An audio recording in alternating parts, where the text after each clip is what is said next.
They say a man's home is his castle. Mine was a valley, a lake, and a legacy of water held in careful balance. A legacy those vultures from apex developers, with their grand plans for Serenity Shores, were about to learn was defended by more than just paper deeds. They saw a pretty water feature on the edge of their planned conquest.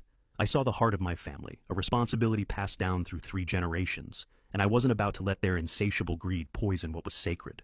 Thorn Valley, and Thorn Lake nestled within it, wasn't just land. It was a living testament to my great-grandfather, Elijah Thorn. Back in the late 1920s, a time when foresight was more valuable than fortunes, Elijah acquired this entire valley, the natural spring that fed it, and the untamed river that carved its path. He wasn't a man of grand societal wealth, but he was rich in a practical wisdom the modern world seems to have forgotten. He saw not a resource to be plundered, but a sanctuary to be sculpted. With his own 2 hands, aided by a few loyal friends and the very stone and earth of the valley itself, he built the dam. It wasn't one of those cold, concrete monstrosities the government erects, but an artfully constructed earth and rock-filled dam, complete with a robust spillway system. A testament to ingenuity and a deep respect for the power he sought to gently guide, not crudely conquer. His vision was for a private lake, a haven for family, for quiet reflection, for the native wildlife to flourish.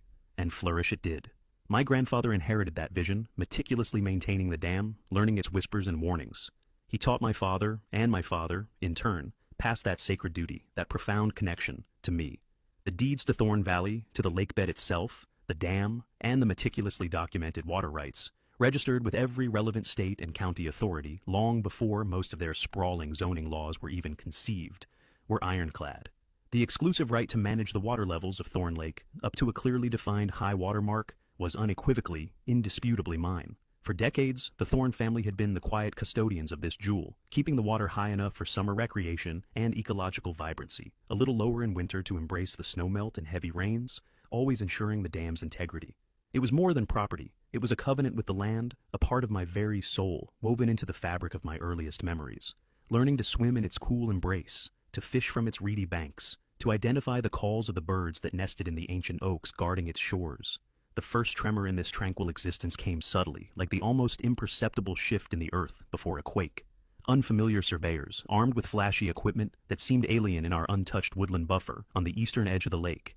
They were vague when I approached, polite but firm, to inquire about their purpose on land that bordered mine so closely.